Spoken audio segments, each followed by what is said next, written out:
하나님 말씀은 요한복음 7장 1절에서 9절 말씀입니다.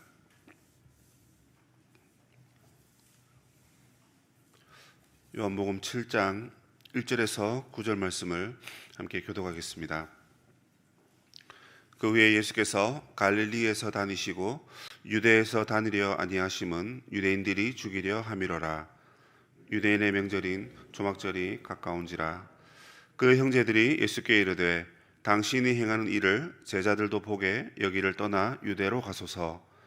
스스로 나타나기를 구하면서 묻혀서 일하는 사람이 없나니 이 일을 행하려 하거든 자신을 세상에 나타내소서 하니, 이는 그 형제들까지도 예수를 믿지 아니함이로라.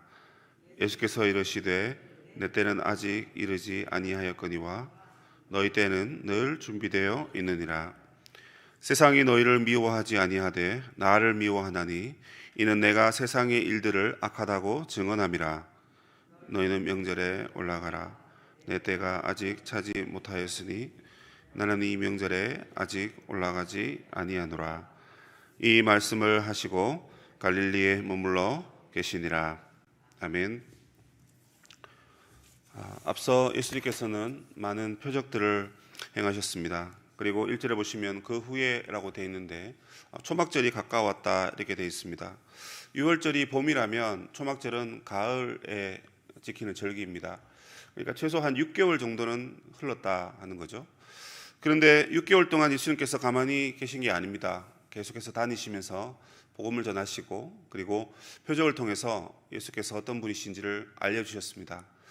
이제 열심히 사역하셨으니까 6개월 정도 지났으니까 사람들의 평가가 나오겠죠. 그 평가는 어떤 평가입니까? 예수님을 반대하고 적대하고 거부하는 분위기였습니다. 그래서 예수님께서 유대로 다니시지 아니하시고 이제 갈릴리 가버나움으로 오셔서 거기에 계십니다. 많은 유대인들이 예수님을 죽이려고 혈안이 되어 있었기 때문입니다. 예수님께서 나는 하나님의 아들이고 하나님과 내가 동등되다 이런 식으로 말씀을 하니까 참나마도다 하면서 예수님을 죽이려고 했던 것입니다. 그래서 예수님께서 이제 갈릴리 오셨는데 이제 초막절이 가까워오는 거예요. 그러니까 예수님의 이제 친형제들이 예수님께 찾아왔습니다.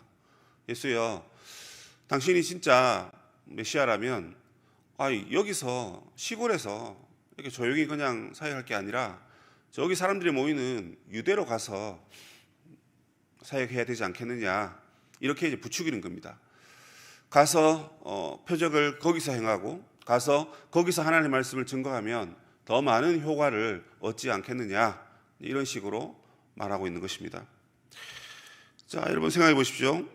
지금 보통 예루살렘의 유대의 인구가 한 2만 명에서 3만 명입니다. 과거 2000년 전이니까 인구가 그렇게 많지 않아요. 근데 2, 3만 명도 사실 많이 모여 사는 겁니다. 그런데 만약에 여러분 이 초막절이라든지 6월절 또는 오순절이 되면 흩어져 있는 디아스포라 유대인들이 다 몰려옵니다. 잘 해보니까 예루살렘으로부터 32km 근방에 있는 모든 남자들은 다 와야 된다 이렇게 되어 있습니다. 그러나 신앙심이 투철하고 종교심이 투철한 유대인들은 32km 밖에 있는 사람들까지도 전부 예루살렘으로 유대로 발길을 향합니다. 하나님께 얼굴을 보이기 위함이죠. 그래서 평소에는 2만 명, 3만 명 모이던 이 도시가 이 명절이 되면 자그마치 200만 명에서 300만 명의 사람들이 모인다고 합니다. 몇 배입니까? 100배 수준입니다. 자, 여러분 만약에 어떤 물건을 여러분이 개발했다 칩시다. 그러면 그 물건을 팔기 위해서 사람 별로 모이지 않은 저 산골 시골로 가는 게 낫겠습니까? 아니면 이렇게 사람이 많이 모이는 서울이나 또 수도권으로 또는 대도시로 가는 게 낫겠습니까? 세상의 이치와 세상의 방법은 어떻게 하든지 말은 태어나면 제주도로 보내고 사람은 태어나면 서울로 보내라. 저는 사실 서울에 온다는 자체를 생각을 못했던 사람인데 어떻게 하다 보니까 서울에 오게 되었죠. 많은 사람들이, 친구들이 서울에 있는 것을 부러워하더라고요. 사람들이 다 그렇게 생각합니다. 예수님의 능력과 사역을 더 힘있게 증거하기 위해서 그렇게 하는 것이 좋지 않겠느냐. 그러나 사실 예수님의 이 형제들의, 이 동생들의 생각은 예수를 믿지 아니함이라 이렇게 되어 있습니다. 이 믿지 않았다는 것이 예수님이 메시아이심을 믿지 않았다 이 말이 아니에요. 무슨 의미입니까? 예수님이 우리를 구원하시는 메시아로 믿지 않았고 그들이 믿었던 것은 정치적인 메시아, 우리를 로마와 그리고 이방인의 압제로부터 해방시키는 해방적인 지도자로 보았던 것입니다. 지도자로 보았기 때문에 여기서 일할 게 아니라 사람들을 선동해서 사람들의 인기를 끌어서 당신이 한번, 형이 한번 혁명을 일으켜 보세요. 그러니까 여기 시골에 있을 게 아니라 저기 도시로 가세요. 그렇게 말하는 것입니다. 예수님의 대답이 무엇입니까? 내 때가 아직 이르지 않았다. 요한복음에서 계속해서 반복되는 말이 이 말씀입니다. 2장에 여러분 기억나시죠? 가나 혼인잔치. 내 때가 이르지 않았다.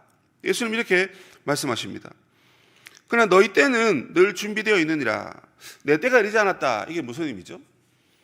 명절이 돼서 사람들이 다 올라가니까 자연스럽게 가도 사실 되는 것인데 예수님은 그것을 반대하셨습니다. 그 이유는 이것입니다. 나는 너희들이 원하는 정치적인 선동가 또는 혁명가, 해방자가 아니라는 것입니다. 그리고 나는 사람들의 기대에 발맞춰서 응답하고 사람들이 원하니까 그 기적을 행하고 사람들이 원하니까 하나님의 말씀을 전하는 그런 사람이 아니라는 것입니다. 그러면 무엇입니까?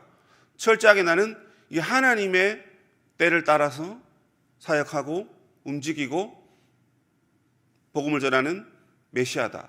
구원자이다. 너희들을 죄로부터 구원할 메시아이다. 이것을 가르치시기 위해서 내 때는 아직 이르지 않았다. 여러분 이렇게 말하고 있는 것입니다. 이 때라는 것은 여러분 시간을 말하는 것이죠. 근데 여기 카이로스라는 단어, 잘 아시는 단어가 써 있는데 이 단어는 찬스 내지는 기회라고 번역을 할 수가 있습니다. 무슨 말입니까? 예수님 가기는 가셔야 됩니다. 그리고 메시아이심을 나타내긴 나타내셔야 돼요. 그런데 방법이 잘못됐다는 겁니다. 사람들이 모이니까 가서 효과적으로 하기 위해서 하라? 제가 아무리 생각해도 그게 맞는 것 같아요. 이왕 사람들이 100배 모였을 때 가서 여러분 능력을 행하고 이 앞에 6장에서 오병이어를 행했지 않습니까? 그렇죠? 오병이어를 행하고 내가 생명의 떡이로라 이렇게 말씀하시고 그러면 얼마나 여러분 좋은 결과가 나오겠습니까? 그런데 하나님은 그런 방법을 통해서 이 땅에 하나님 나라를 세우시지 않겠다는 것입니다. 이게 여러분 진짜 복음의 역설인 것입니다. 아니 교회도 크게 지어놓으면 좋고 교회도 이왕이면 돈이 많으면 좋고 교회도 이왕이면 우리 목사님 공부도 많이 하셔가지고 석사, 박사도 한 서너 개 학위 정도 갖고 있으면 좋고 다 이렇게 생각하는 겁니다. 시골 어느 교회에 목사님을 모시는데 박사학위가 아니면 청빙 원서를 서류를 낼 수가 없답니다. 아니 내도 다른 서류는 다 그냥 치운답니다. 오로지 박사학위 있는 그 사람들만 쫙 모아서 그 중에 이제 뽑겠다고. 그 친구가 전화가 왔어요. 야, 너 저 박사 아니냐? 박사는 무슨 박사 티가 나는지 모르지만 아니다. 학위 있으면 야, 너도 원서 내라. 저보고 그렇게 전화가 오더라고. 세상의 방식이 그런 겁니다. 어떻게 하든지 크고 돈 많고 뭔가 갖춰지면 더 효과적으로 결과가 나올 것 같아서 그렇게 하는 거죠. 교회들도 그렇게 하는 겁니다. 그런데 하나님은, 예수님은 내 때가 아직 이르지 않았다.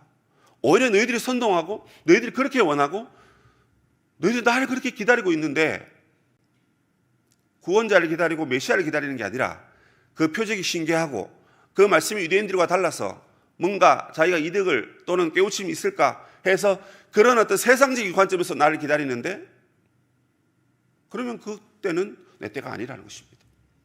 하나님의 때를 기다리고 하나님의 인도함을 기다리고 나는 하나님의 명령에 쫓아서 올라갈 것이다. 그러니까 너희 때는 늘 준비됐으니까 너희는 원하면 지금 올라가도 되니까 가서 명제를 보내라는 것입니다.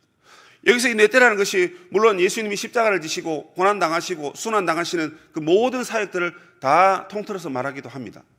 그러나 그것은 너무 저기 멀리 있는 이야기를 하는 거고요.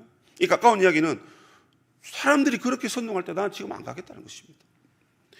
여러분 오늘 이 시대에 우리가 코로나 때 청년들이 청년들을 대상으로 설문한 자료를 읽어보았습니다. 이 코로나 확산에 있어서 가장 파렴치한 인간들이 누구냐? 교회랍니다. 거의 80% 정도가 교회가 나쁜 놈이래요. 그러고 보니까 이단이고 뭐 정통교회고 할 거 없이 교회 안에서 막 이렇게 일어나고 확진자가 일어나고 그러더라고요. 뭐 그것 때문에 그런지 모르겠지만 우리 교육자 회의를 하는데 어떤 한 청년이, 이제 나이가 많은 청년입니다. 나는 교회를 이제 안 나오고 가난한 청년으로 신앙생활을 하겠다, 이렇게 얘기한 거예요. 그 얘기를 들은 그 교구장이 가슴이 철렁 내려앉았을 겁니다. 이걸 목사님한테 보고해야 되고, 야, 그럼 그 요거를 전화해서, 그러지 마십시오, 이렇게 붙잡아야 되는데, 그냥 봉사 잘 하시고 교회 잘 나오시는 분인데 그렇게 하시겠다는 거예요. 왜 그러실까 생각을 해보았습니다. 많은 사람들이 지금 교회에 대해서 실망하고 있다는 것입니다. 심지어 교회 열심히 다녔고 또 다니고 있고 봉사도 열심히 한 사람들이 더 실망하고 있는 거죠. 근데 한편으로는 실망해서 가난한 청년으로 가시더라도 어쨌든 예수님 믿겠다라는 것은 이야기하셨으니까 그래도 안심은 되지만, 여러분 가만 생각해 보십시오. 교회가 그런 핍박을 당하고 어려움을 당하니까 더 이상 교회는 필요 없고 쓸모없고 그냥 교회는 그냥 허시적 버리듯이 버려도 되고, 그래서 나만 그냥 내 신앙 잘 지키기 위해서 뭐 가난이 되시든 뭐가 되시든 그냥 그렇게 쫙 붙들고 문고리 붙들고 그냥 주여 주여 하면 그러면 되는 건가? 오히려 지금 교회가 욕을 먹고 핍박을 당하고 어려움을 당하고, 그때가 중요한 겁니다. 그때 우리가 어떻게 행하느냐, 이걸 지금 세상은 보고 있다는 것입니다. 그래 뭐 너희는 짓거려라, 나는 더 모인다. 그래서 뭐 교회들마다 10% 모이라는데 막 20, 30% 모이고 막 음식 같이 해먹고 뭐 그런 분들도 계시더라고요. 그게 믿음이라고 생각하셔서 그렇게 하시는 것 같습니다. 그러나 여러분, 어떤 행동을 우리가 하든지 간에 보고 계십니다. 세상이 보고 있습니다. 그러면 여러분, 이때가 바로 하나님이 역사하실 때 아닐까요? 우리가 인간적으로 나가서 우리도 싸우고 싶습니다. 뭐 우리만 모였나? 너희도 모이지 않았나? 그렇게 하고 싶은데 우리 그렇게 하지 않죠. 하나님의 때를 기다리는 겁니다. 교회가 핍박당하고 교회가 위기를 당할 때 오히려 복음은 더 힘있게 전파되고 더 여러분 죽어가는 사람에게 효과적으로 복음이 전해졌다는 사실, 여러분 역사 이야기 조금만 들여다보면 다 나오는 이야기입니다. 지금 우리가 여러분 이기적으로 답답하니까 그냥 그렇게 행동하고 말하고 정부를 향해서, 믿지 않는 사람들 향해서 교회가 그렇게 공격적으로 나간다? 그게 과연 하나님의 때일까요? 그게 여러분 이 예수님의 동생들이 요구하는 세상의 때이고 인간의 때이고 우리의 바람이고 우리의 힘으로 한번 어떻게 해보자라는 사람의 때인 겁니다. 그러나 주님은 하나님의 때를 따라 움직이셨습니다. 왜 주님이 하나님의 때를 따라 움직이셨습니까? 그것은 바로 하나님의 뜻을 이루기 위해서 그렇습니다. 목사님 지금이 찬스입니다. 지금이 기회입니다. 예수님 지금이 기회예요. 근데 그게 우리의 관점에서 기회인 건지 하나님 보시기에 기회인 건지, 적어도 우리가 신앙생활을 어느 정도 했다면 여러분 이거 우리가 분별해야 되지 않을까요?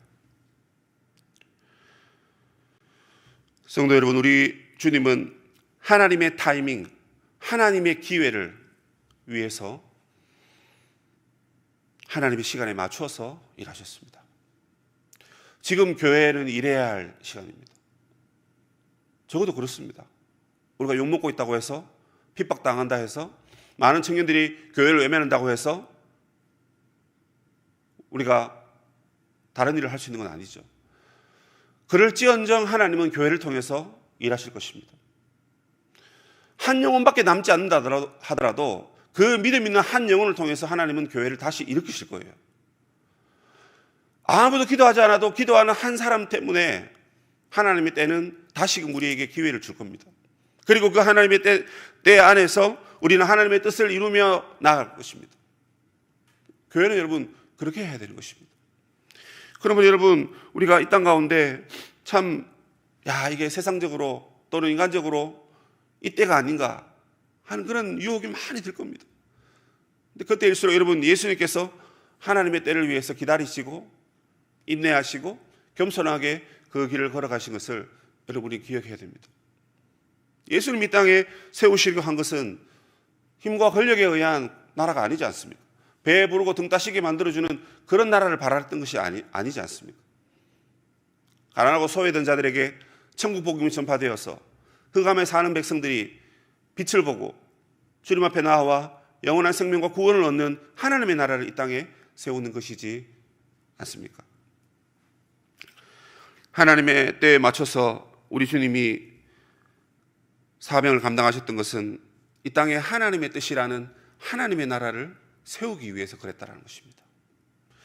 그러므로 교회된 저와 여러분도 이 땅에 하나님 나라를 세우는 방식이 인간적이고 세상적인 방식이 아니라 하나님의 방식으로 세워진다는 것을 여러분 기억해야 됩니다. 그러므로 저와 여러분은 교회가 아무리 핍박 가운데 있더라도 끝까지 교회를 위해서 기도하고 교회를 위해서 염려하고 교회가 교회 되기를 스스로 반성하면서 그러나 하나님의 때가 다시금 이 땅 가운데 이루어지기를 여러분 기대하면서 여러분 그렇게 살아야 하는 것입니다. 이게 여러분 예수 믿기 시작하는 순간부터 주님께 갈 때까지 이 땅에 육신을 덧입고 살고 있는 이 땅에서는요, 이 고민을 끝까지 하셔야 됩니다. 이제 내가 예수 믿었으니까, 좀 은혜를 받았으니까 이만하면 됐지, 그러고는 내 마음대로 삽니다 가 아니라는 겁니다.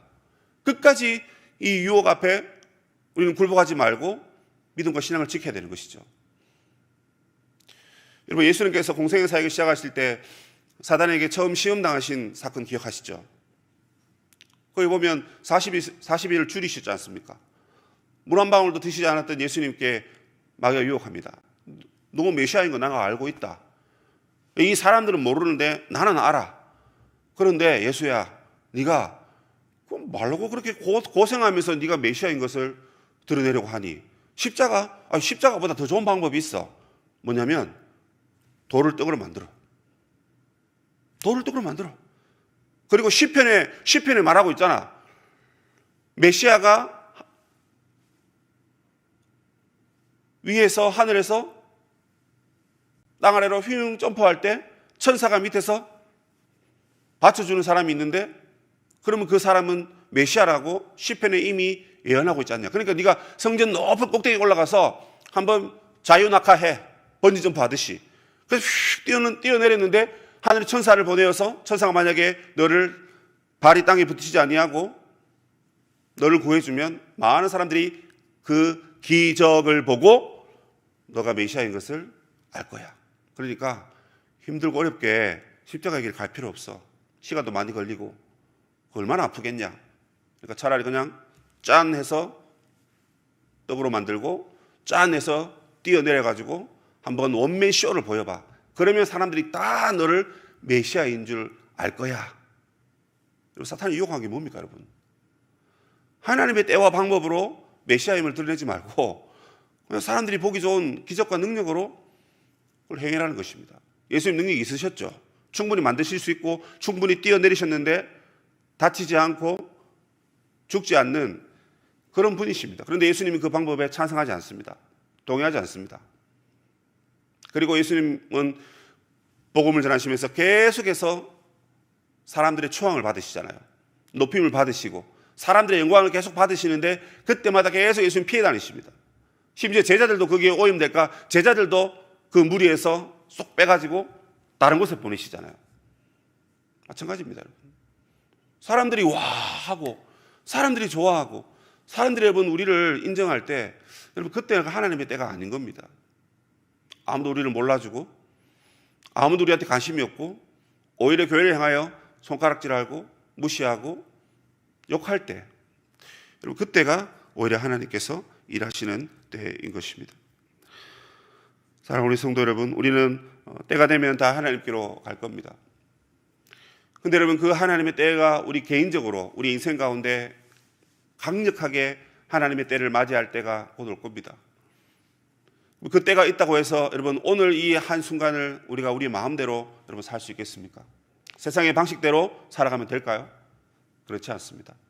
여러분에게 주어진 이 하나님의 찬스, 이 하나님의 기회를 하나님 나라 세우는데 여러분 사용하시길 바랍니다. 명절이지 않습니까?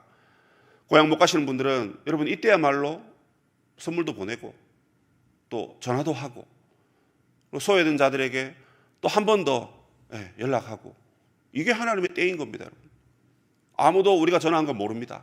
그러나 우리가 그런 작은 섬김을 통해서 오히려 염려하고 근심 가운데 있는 자들에게는 하나님의 평강이 전해질 줄로 믿습니다. 사랑하는 우리 성도 여러분, 하나님의 때를 기다리시고 그 하나님의 때를 위해서 헌신하시고 충성하시는 우리 성도님 되시기를 주님의 이름으로 축복합니다. 아멘.